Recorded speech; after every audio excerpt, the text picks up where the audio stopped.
ನಮ್ಮ ಇಲಾಖೆಗೆ ಸಂಬಂಧಪಟ್ಟ ಸಭೆ ಮಾಡಿದ್ವಿ. ಎಲ್ಲ ಸಭೆಗಳನ್ನ ಚರ್ಚೆ ಮಾಡ್ತೀವಿ. ಹೊಂದಾಣಿಕೆ ಬೆಲೆ ಬಗೆಹರಿಸೋದು ಹೇಳಿದ್ವಿ. ನಮ್ಮ ಇಲಾಖೆ ಸಂಬಂಧಪಟ್ಟ ಇದು ಏನು ಬರೆದಾರ ಅಂತ ನಮ್ಮ ಇಲಾಖೆ 4 ದಿನದಿಂದ ಸಭೆ ಆಗಿದೆ ಅಸೋಸಿಯೇಷನ್. ಅವ್ರ ಬೇಡಿಕೆಗಳನ್ನ ಎಲ್ಲ ಚರ್ಚೆ ಮಾಡಿದ್ವಿ. ಸರ್ಕಾರ ಅದ್ರ ಪರವಾಗಿ ಕೆಲಸ ಮಾಡ್ತಾ ಇದೆ. 92,000 ಕೋಟಿ ಏನು ಬಾಕಿ ಇದಾವೆ. ಸೊ ಯಾವ ಹಂತದಲ್ಲಿ ಇದು ಬಗೆಹರಿಬಹುದು? ಸಮಯ ಬೇಕಾಗ್ತದೆ. ಬಿಜೆಪಿ ಸರ್ಕಾರ ಗ್ರಾಂಟ್ ಇಲ್ಲದೆ ಅವರು ಕಾಮಗಾರಿಗಳನ್ನ ಮುಂಚೆ ಮಾಡಿ ಹೀಗಾಗಿ ಅದು ಕೊಡಬೇಕಾದ್ರೆ ಕೊಡ್ತೀವಿ.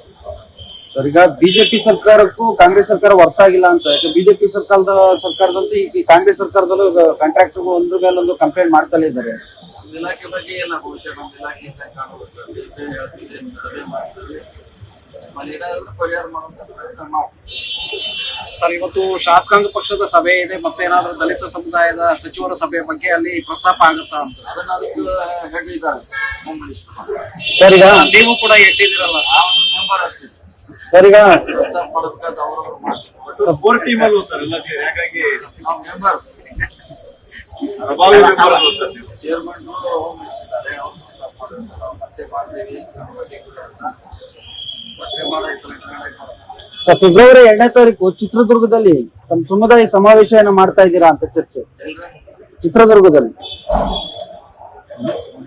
ಸಮಸ್ಯೆ ಆಗಿದೆ. ಸರ್, ಈಗ ಕೆಪಿಸಿಸಿ ಅಧ್ಯಕ್ಷ ಸ್ಥಾನಕ್ಕೆ ನಿಮ್ದು ಮತ್ತೆ ಡಿ.ಕೆ. ಸುರೇಶ್ ಅವರ ನಡುವೆ ಈಗ ತಿಕ್ಕಾಟ ಶುರುವಾಗಿದೆ ಅಂತ ನಾವು ಮಾಡುವಂತ ಪ್ರಸ್ತಾವನೆ ಇಲ್ಲೇ ಅಲ್ಲ. ಯಾರು ನಾವು ತಿಕ್ಕಾಟ ಕೂಗಾಟ ಮಾಡೋರು ಯಾರು ಮಾಡ್ಲಿಕ್ಕೆ ಇನ್ನೂ ನೀರಿಕೆ ಸೃಷ್ಟಿ ಆಗಿಲ್ಲ. ಅದಾಗ ಅದ್ರ ಬಗ್ಗೆ ಚರ್ಚೆ ಮಾಡೋದು. ಸರ್, ಪಾಲಿಟಿಕ್ಸ್ ವಿಚಾರದಲ್ಲಿ ಅದೇನ್ ಮುಂದಕ್ಕೆ ಹಾಕಿದ್ರಿ ಸರ್, ಈ ವಿಚಾರವನ್ನ ತಾವು ಇವತ್ತಿನ CLP ಸಭೆಗೆ ಪ್ರಸ್ತಾಪಿಸ್ತೀರಾ? ನಾವು ಮಾಡೋಣ ಕೇಳಿದ್ರೆ ಆದ್ರೂ ತಾವು ಪಾಪ ಒಂದು ಡಿನ್ನರ್ ಮಾಡಿದ್ರಿ, ಆದ್ರೆ ನಂತರದ ಎಫೆಕ್ಟಿವ್ ಎಲ್ಲ ಆಯ್ತು ಅನ್ನೋ ಬೇರೆ ಒಂದು ಚರ್ಚೆ ಇದೆ. ಹಾಗಾಗಿ ನಮ್ಮ ಅಧ್ಯಕ್ಷ ಮಾಡಿ ಅನುಮತಿ ಪಡೆದು ಮೊನ್ನೆ ಕೂಡ ಹೇಳಿದೆ ಪರ್ಮಿಷನ್ ತಗೊಂಡು ಮಾಡೋಣ. ಲೇಟೆಸ್ಟ್ ಹಾಗೂ ಇಂಟ್ರೆಸ್ಟಿಂಗ್ ಸುದ್ದಿಗಳಿಗಾಗಿ ಬಾಸ್ ಟಿವಿ ಕನ್ನಡ ಚಾನೆಲ್ನ ಸಬ್ಸ್ಕ್ರೈಬ್ ಮಾಡಿ.